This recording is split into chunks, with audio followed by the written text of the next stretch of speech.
In the year 2000, a small startup walked into Blockbuster's headquarters and offered to sell itself for $50 million. The executives in the room almost laughed them out the door. That startup was Netflix. 10 years later, Blockbuster was bankrupt, and the company they turned away was worth billions. This is the story of how the most powerful name in home entertainment built an empire of 9,000 stores, and then watched it disappear. To understand the fall, you have to understand just how big Blockbuster became. And it started with one man and one frustration. In the mid-1980s, renting a movie was a mess. Video stores were small, cramped, and badly stocked. Half the films you wanted were already gone, the lighting was dim, and the selection was thin. A Texas entrepreneur named David Cook saw an opportunity hiding inside that frustration.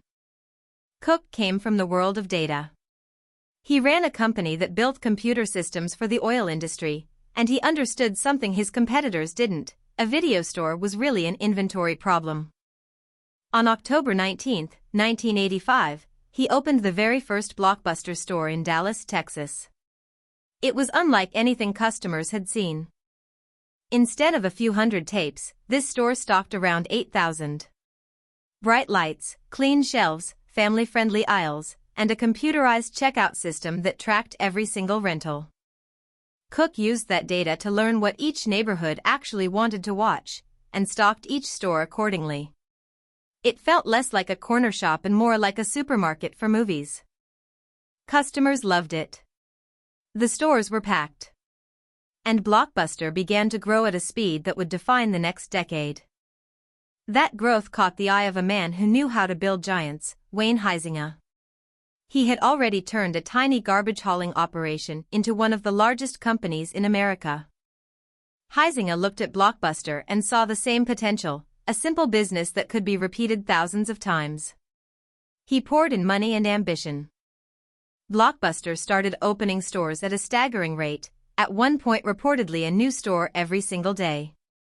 It bought out competitors and pushed across the United States and then around the world. The blue ticket logo appeared in the United Kingdom, in Australia, across Canada, and beyond. In 1994, the entertainment titan Viacom bought Blockbuster for around $8.5 billion. The little Dallas store had become a global powerhouse. And it wasn't just a business, it was a ritual. Friday night meant a trip to Blockbuster. Families walked the aisles together, arguing over comedies and horror films. The smell of popcorn and plastic cases, the thrill of a new release wall, the disappointment when the last copy was gone. For an entire generation, Blockbuster was the weekend.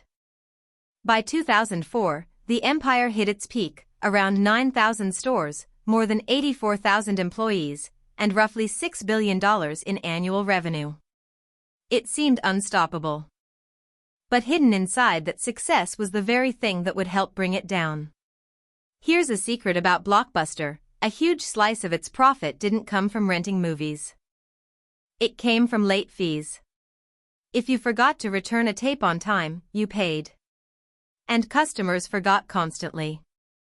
At its peak, Blockbuster was collecting hundreds of millions of dollars a year, by some estimates around $800 million, purely from late fees. It was enormous, easy money.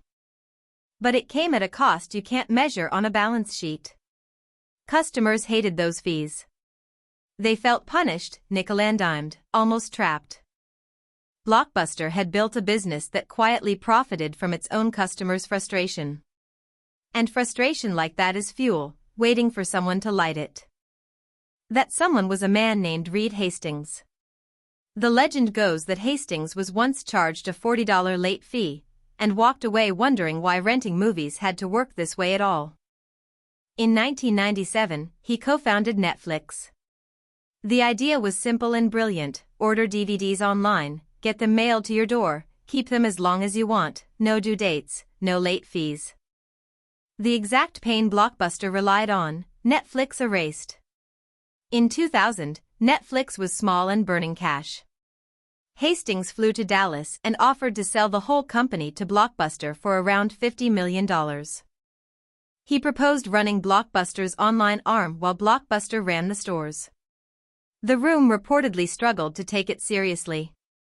They passed. It would become one of the most expensive no's in business history. To be fair, Blockbuster eventually saw the threat. In 2004, it launched Blockbuster Online, and then a bold program called Total Access.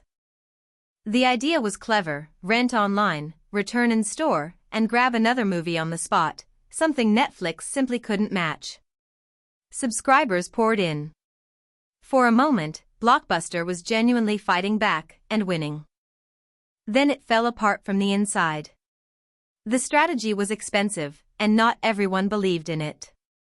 The CEO, John Antioco, fought to fund it. But the company's board balked at the cost. A bitter battle erupted over money and direction. At the precise moment Blockbuster needed to push harder, it hit the brakes. Netflix didn't. The rest came fast. Netflix launched streaming, and movies stopped being objects you drove to pick up. Redbox kiosks undercut rentals at $1 a night. Blockbuster was buried under heavy debt and thousands of expensive store leases. On September 23, 2010, Blockbuster filed for bankruptcy.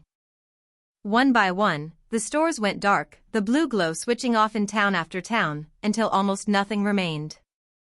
Today, a single Blockbuster store survives, in Bend, Oregon, a museum to a vanished empire, and a destination for travelers who remember. Blockbuster didn't fail because it lacked money, or stores, or fame. It failed because it was comfortable. It protected the way things were instead of building the way things would be. The lesson outlived the company. In a world that keeps changing, standing still is the most dangerous move of all. If this story stuck with you, subscribe for more deep dives into the companies that shaped our world. And stick around for our next video, the story of Netflix.